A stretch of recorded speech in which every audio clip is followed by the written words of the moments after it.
और चलिए ओपीडी की शुरुआत करते हैं। डॉक्टर अनिल गुप्ता जी हमारे साथ जुड़ चुके हैं। डॉक्टर अनिल गुप्ता जी, बहुत स्वागत है सबसे पहले तो आपका इंडिया न्यूज की इस ओपीडी में। जी नमस्कार। डॉक्टर अनिल गुप्ता जी, सबसे पहले बिल्कुल एकदम बेसिक सवाल से मैं इस ओपीडी की शुरुआत करना चाहूंगा। कोविड कॉम्प्लिकेशंस के बीच में लोग परेशान बहुत हैं और खासतौर से वो पेशेंट सबसे ज्यादा इस सवाल को करते हैं जो कि कोविड से रिकवर हो चुके हैं।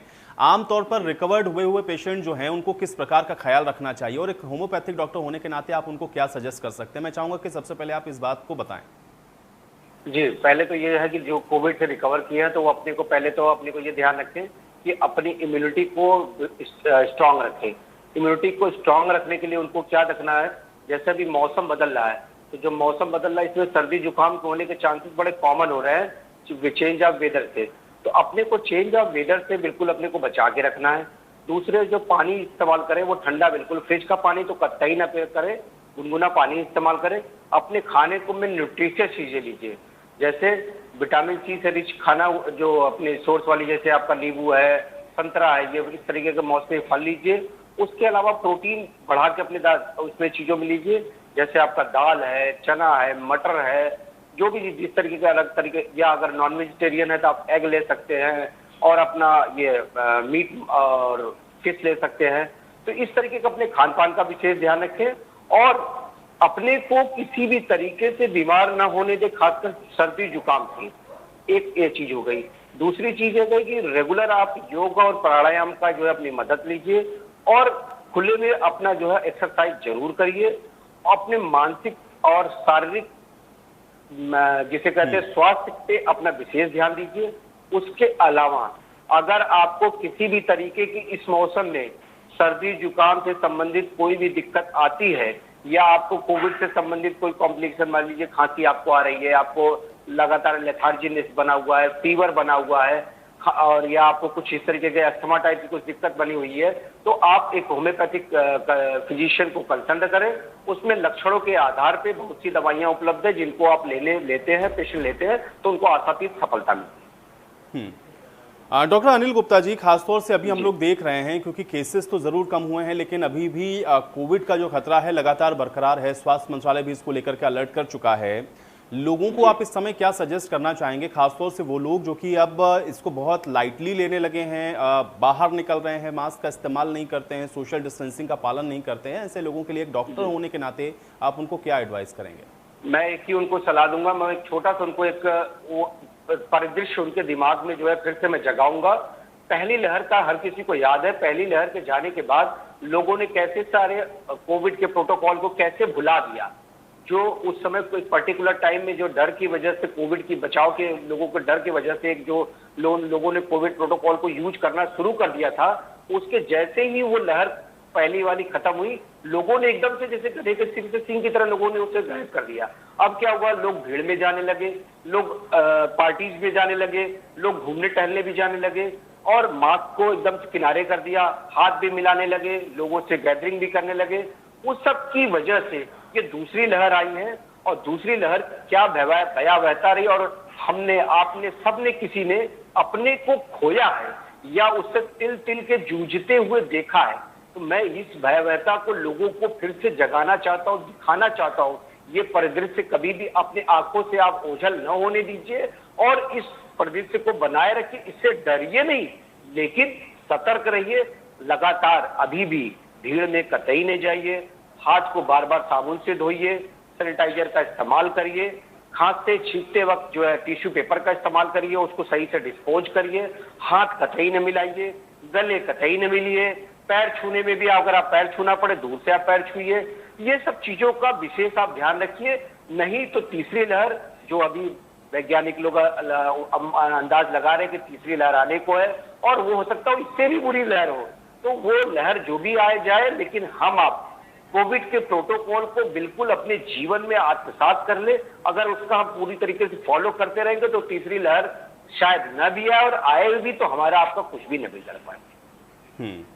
डॉक्टर अनिल जी, खासतौर से एक चीज़ और मैं जानना चाहूँगा और लोगों के मन में भी ये बहुत सवाल है, जो लोग बड़े अवेयर हैं, एक तो डेल्टा प्लस वेरिएंट को लेकर के, डेल्टा वेरिएंट को लेकर के, कप्पा वेरिएंट को लेकर के, ये जो वेरिएंट हैं इस वायरस के, लोग थोड़ा जी सा परेशान हो रहे हैं कि कहीं ऐसा ना हो कि ये उनको कहीं इफेक्ट कर जाए, या अगर वो इससे इफेक्टेड होंगे तो फिर उनका रिकवर करना बड़ा मुश्किल हो जाएगा। ये जो पैनिक सी जी सिचुएशन बन रही, मैं चाह रहा हूं कि थोड़ा सा दर्शकों को इस विषय में समझाएं तो delta, delta plus variant, kappa variant कितना घातक है लोगों के लिए, और क्या इससे बचाव के लिए कुछ स्पेसिफिक अलग करने की जरूरत है, या वही कोविड के प्रोटोकॉल का पालन करना है? दर्शकों को क्या बता देखिए सकते हैं आप, डॉक्टर अनिल जी गुप्ता जी? दर्शकों को दिमाग में पहली बात तो ये है कि ये जो अलग अलग वायरस के वेरिएंट हैं, जैसे जमाने में एक राक्षस हुआ करता था तो उसके अलग अलग सिर हुआ करते थे, अलग अलग पैर हुआ करते थे, अलग अलग तरीके से नए नए रूप बदल के आता था। तो सेम ये वायरस अलग अलग स्ट्रेन के रूप में आता रहता, कभी डेल्टा वायरस, कभी अल्फा वायरस, अलग अलग तरीके का स्ट्रेन है। तो पब्लिक को इससे कोई भी पैनिक नहीं होना है। बिल्कुल वो कोई भी वेरिएंट होगा तो उससे बचने का जो तरीका है वो आज भी वही था, कल भी वही था। ठीक है कि आपको लगातार सोशल डिस्टेंसिंग का फॉलो करना है, बार बार साबुन से हाथ धोना है, मास्क लगाना है, मास्क भी डबल कोशिश करिए, डबल मास्क लगाइए, और उसके अलावा आप भीड़ में कतई नहीं जाइए। ठीक है, जो आपका वो प्रोटोकॉल था वो प्रोटोकॉल आपका हर वेरिएंट के लिए वही है। हाँ, एक अलग अलग वेरिएंट के हिसाब से अलग अलग उनकी वायलेंसी है। जैसे अभी जो सेकंड वाले फेज में जो अभी आया है, हमारे सेकंड लहर में जो वायरस ने अटैक किया, उसने उसकी जो वेरिएंट की पहले वाले से चेंज होने की वजह से उसकी आक्रामकता इतनी ज्यादा थी कि लोगों को इतने ज्यादा लोगों को हॉस्पिटलाइज होना पड़ा। ऑक्सीजन की डिमांड उनकी इतनी कम समय में इतनी जो उनकी पड़ गई, कम पड़ने लगी कि ऑक्सीजन ही कम पड़ने लगा। उसके अलावा उनकी फेटल रेट भी बढ़ गया। तो ये ऐसी स्थितियां बनेंगी, लेकिन इससे लोगों को पैनिक नहीं होना है। बस उनको एक ही गुरु मंत्र हर समय लेके जपते रहना है कि हमको कोविड प्रोटोकॉल का पूरी तरीके से फॉलो करना है। और अभी भी कोविड गया नहीं है हमारे देश से, इसलिए हमको और अपने आप को, अपने समाज को, अपने परिवार को, अपने राष्ट्र को बचाना है। तो कोविड प्रोटोकॉल जो मैं बार बार, या सरकार बार बार अपने हर माध्यमों से बार बार जो रटा रही लोगों को, वो क्या है, उनको आप पूरी तरीके से फॉलो करें। इन वेरिएंट के लिए लेके आप किसी तरीके से परेशान न हो, पैनिक न हो, ये बिल्कुल उसकी तरफ आप ज्यादा दिमाग न दीजिए। बाकी आप अपने प्रोटोकॉल को पूरी तरीके से फॉलो करते रहें। जी डॉक्टर अनिल गुप्ता जी, एक चीज़ और मैं आपसे इसमें जानना चाहूँगा, खासतौर से वैक्सीनेशन वाले पार्ट को लेकर के।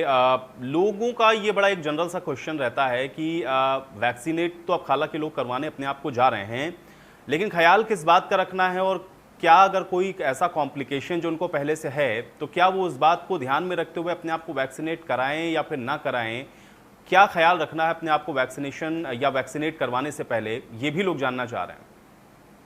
देखिए, इस कोविड से बचने में जो कोविड के प्रोटोकॉल जो अभी बार बार जो रिपीट किए जा रहे हैं, वो तो उसके साथ साथ अगर एक और सबसे बड़ा कोई हथियार है तो वो है टीका।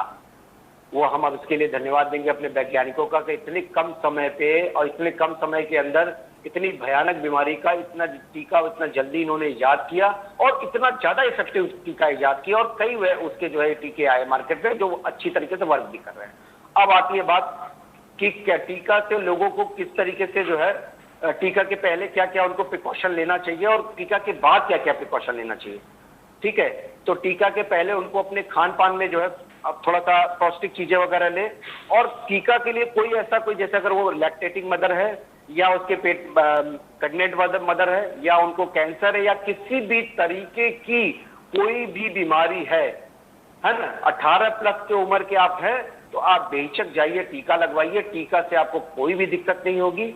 हाँ, अगर आपको एक बार कोरोना अगर हुआ है तो कोरोना के ठीक होने के 3 महीने बाद ही आप डोज लेंगे, अगर आपको फर्स्ट डोज लेनी है तो। और अगर आप फर्स्ट लगवा चुके हैं और आपको कोरोना हो गया है तो 3 महीने, रिकवरी के 3 महीने बाद ही आप सेकंड डोज लेंगे। दूसरी चीज, तीसरी चीज ये है कि टीके को लेके किसी भी तरीके की ये अफवाहों से आप बचें। लोगों के बीच में कुछ लोगों का अफवाह है कि इससे हमारा वो नपुंसकता आ जाएगी, इससे हमारी कई तरीके की बीमारियां हमको हो जाएंगी, या इससे हमारे कई तरीके की, जैसे ले लिया हमको तुरंत एनाफाइलेक्टिक शॉक हो जाएगा और हो सकता है मर जाए, ऐसा है। ऐसा कुछ नहीं है। अभी तक के पूरे रिपोर्ट में ये देखा गया है केवल एक डेथ हुई है जो रिपोर्टेड अभी तक इससे है। अब सोचिए इतने करोड़ टीके लग चुके, उसमें से एक डेथ, कुछ नहीं होता।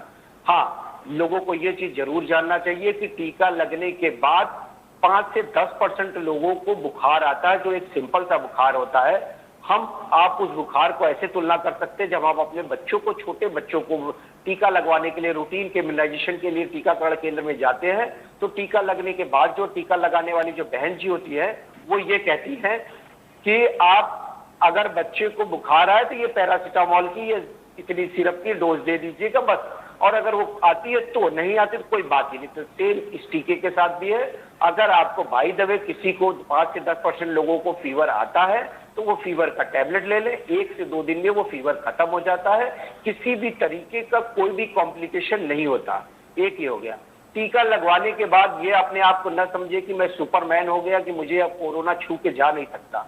बिल्कुल जा सकता है। आपके अंदर एंटीबॉडीज बनने में समय लगते हैं, उसके इसलिए आपको टीकाकरण के बाद भी जो कोविड के प्रोटोकॉल है, मास्क लगाना, सैनिटाइजर का इस्तेमाल करना, हाथ बार बार साबुन से धोना और भीड़ से बचना, वो आप बाद में भी करते रहेंगे, तभी आपके टीके की इफेक्टिविटी आपको उसका पूरा लाभ उठाना। चलिए डॉक्टर अनिल गुप्ता जी, बहुत शुक्रिया हमारे साथ जुड़ने के लिए, अपना ये कीमती समय निकालने के लिए, और इतने जो सवाल थे दर्शकों के उनका जवाब भी देने के लिए। और इसी के साथ आज इंडिया न्यूज़ के ओपीडी में मेरे साथ फिलहाल इतना ही।